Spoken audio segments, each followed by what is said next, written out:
Vetrimaaran Dhanush success combo.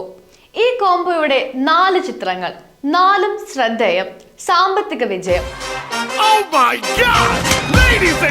ഇതാ ഇപ്പോൾ ഈ ടീം തങ്ങളുടെ 5ാമത്തെ ചിത്രം അനൗൺസ് ചെയ്തിരിക്കുന്നു. പൊല്ലാത്തവൻ 2007 റിലീസ് ചെയ്ത ചിത്രം.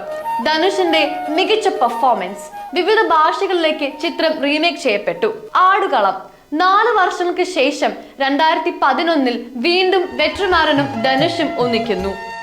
ആടുകളവും ഗംഭീരമായി തിയേറ്ററുകളിൽ ഓടി. Best director, best screen play, best actor ഉൾപ്പെടെ 6 നാഷണൽ അവാർഡുകളാണ് ചിത്രം നേടിയത്.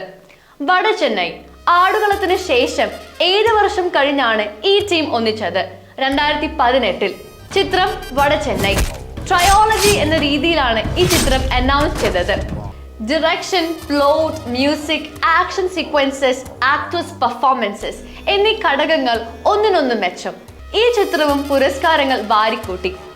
പതിവിൽ നിന്നും വ്യത്യസ്തമായി വടചെന്നൈക്ക് ശേഷം അടുത്ത വർഷം തന്നെ വെട്രിമാരൻ ധനുഷ് ചിത്രം വന്നു, അസുരൻ.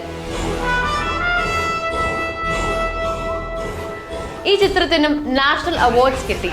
Best actor award and best feature film in Tamil. വടചെന്നൈക്ക് 2ാം ഭാഗം ഉണ്ടാകുമെന്ന് പറഞ്ഞിരുന്നു. എന്നാൽ ഇപ്പോൾ അനൗൺസ് ചെയ്തിരിക്കുന്നത് ഒരു സ്റ്റാൻഡ് അലോൺ പ്രൊജക്റ്റ് ആണോ അതോ വടചെന്നൈയുടെ തുടർച്ചയാണോ എന്ന് വ്യക്തതയില്ല. ഇപ്പോൾ ഈ ടീം തങ്ങളുടെ 5ാമത്തെ ചിത്രം അനൗൺസ് ചെയ്തിരിക്കുന്നു. പൊല്ലാത്തവൻ 2007 റിലീസ് ചെയ്ത ചിത്രം. ധനുഷിന്റെ മികച്ച പെർഫോമൻസ്. വിവിധ ഭാഷകളിലേക്ക് ചിത്രം റീമേക്ക് ചെയ്യപ്പെട്ടു. ആടുകളം 4 വർഷങ്ങൾക്ക് ശേഷം 2011 വീണ്ടും വെട്രിമാരനും ധനുഷും ഒന്നിക്കുന്നു. ആടുകളവും ഗംഭീരമായി തിയേറ്ററുകളിൽ ഓടി. Best director, best screen play, best actor ഉൾപ്പെടെ 6 നാഷണൽ അവാർഡുകളാണ് ചിത്രം നേടിയത്. വടചെന്നൈ ആടുകളത്തിന് ശേഷം 7 വർഷം കഴിഞ്ഞാണ് ഈ ടീം ഒന്നിച്ചത്. 2018 ചിത്രം വടചെന്നൈ. ട്രയോളജി എന്ന രീതിയിലാണ് ഈ ചിത്രം അനൗൺസ് ചെയ്തത്.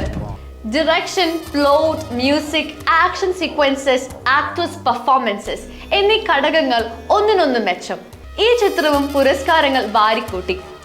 പതിവിൽ നിന്നും വ്യത്യസ്തമായി വടചെന്നൈക്ക് ശേഷം അടുത്ത വർഷം തന്നെ വെട്രിമാരൻ ധനുഷ് ചിത്രം വന്നു, അസുരൻ. ഈ ചിത്രത്തിനും നാഷണൽ അവാർഡ്സ് കിട്ടി. Best actor award and best feature film in Tamil. വടചെന്നൈക്ക് 2ാം ഭാഗം ഉണ്ടാകുമെന്ന് പറഞ്ഞിരുന്നു. എന്നാൽ ഇപ്പോൾ അനൗൺസ് ചെയ്തിരിക്കുന്നത് ഒരു സ്റ്റാൻഡ് അലോൺ പ്രൊജക്റ്റ് ആണോ അതോ വടചെന്നൈയുടെ തുടർച്ചയാണോ എന്ന് വ്യക്തതയില്ല.